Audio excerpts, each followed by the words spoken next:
Olá, querido irmão, querida irmã, chegamos na lição de quinta-feira, onde veremos as influências do livro de Deuteronômio no livro de Daniel, especialmente na oração que aparece ali no capítulo 9. Essa é uma das orações mais famosas que nós temos na Bíblia, e uma oração muito rica teologicamente falando.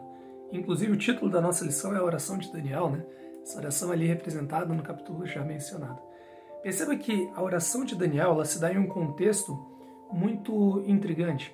Israel está exilado na Babilônia, né? Você tem ali o momento em que Nabucodonosor ataca Jerusalém, finalmente, a capital, destrói ali a cidade, leva cativo o povo para a Babilônia, fora todos aqueles que morreram, e outros que ficaram, apenas os bem pobres, né, ficaram ali em Israel ainda. E dentre esses cativos você tem Daniel, um homem, né, bem dedicado a Deus e que, enfim, vive experiências muito marcantes, como nós vemos ao longo do livro, até o ponto que aqui em Deuteronômio 9 nós vemos ele dirigindo uma oração a Deus. No livro de Daniel, capítulo 9, nós temos questões bem interessantes, como já dito, né? São questões muito fortes ali, muito profundamente teológicas e que nos lembra questões bem importantes do livro de Deuteronômio. Nós vamos refletir um pouquinho a respeito disso. Se você olhar lá no capítulo 9, você vai perceber que o próprio Daniel, ele esclarece que a razão pela qual ele começa a orar é porque, olha lá no verso 2, no primeiro ano do seu reinado, no reinado de Dario, né, que eu já tinha explicado, eu, Daniel, entendi pelos livros, então ele estava estudando os textos sagrados, estudando a Bíblia, e ele entendeu que o número de anos de que falara o Senhor ao profeta Jeremias, que haviam de durar as assolações de Jerusalém, eram de 70 anos. Então, esse é um ponto bem interessante, né? Daniel, um profeta, um sábio, tem um relacionamento direto com Deus, né? Como profeta, ele ainda assim se dispõe ao estudo do texto bíblico. E, através do estudo do texto bíblico, ele chega a conclusões e interpretações das profecias bíblicas. Perceba que Daniel, ele fala quando vem um anjo e explica para ele as coisas. Aqui não. Enquanto ele está estudando o texto, ele entende que Jeremias havia profetizado que Israel ficaria cativo, né, ficaria exilado durante 70 anos, até que haveria libertação. E quando ele faz esse cálculo histórico, ele percebe que o tempo chegou, que os 70 anos estão se cumprindo. Então, o que Daniel faz é ainda mais incrível. Talvez, é muito incrível você pensar, perdoe-me o pleonasmo, né?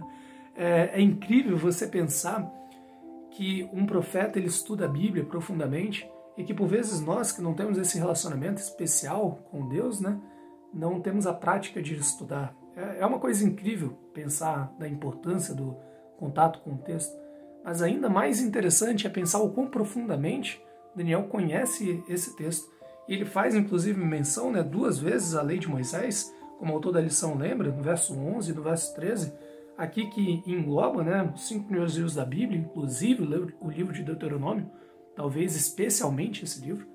Mas enfim, essas menções não são apenas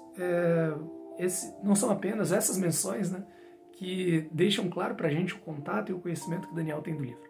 Porque perceba o seguinte, quando Daniel ele termina de entender que os 70 anos estão cumprindo, ele olha e fala, bom, o que eu preciso fazer então?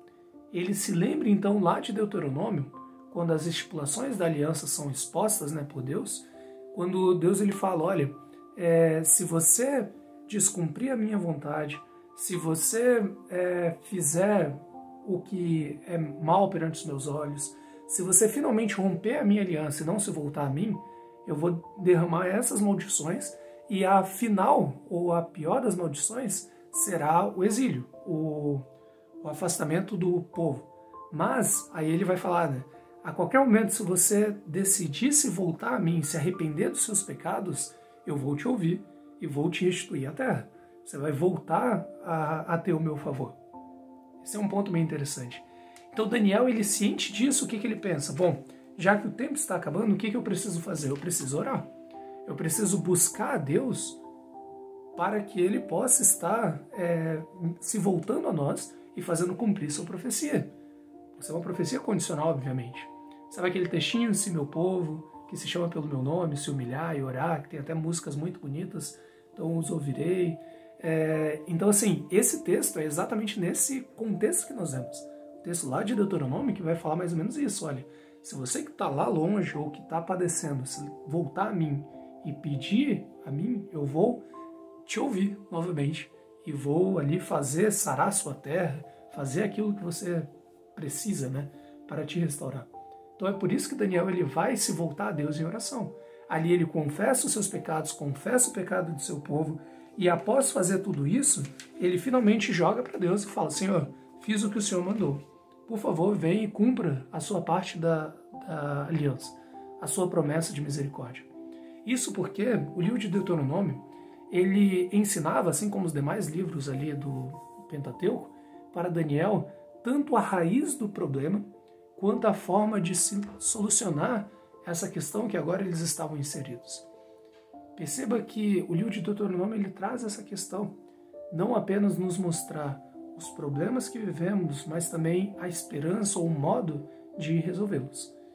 E é por isso que eu te convido a estudar tão profundamente esse livro. Não apenas ele, mas a Bíblia como um todo. Porque aqui você consegue identificar os problemas, aqui você consegue, assim como Daniel, saber como resolvê-los, e também você tem a esperança da certeza de um Deus que cuida de você e que está ao seu lado para te conduzir.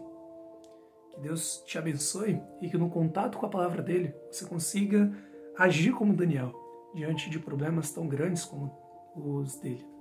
Que Deus te abençoe. Nos vemos amanhã para encerrarmos nosso ciclo de estudo semanal. Tchau, tchau.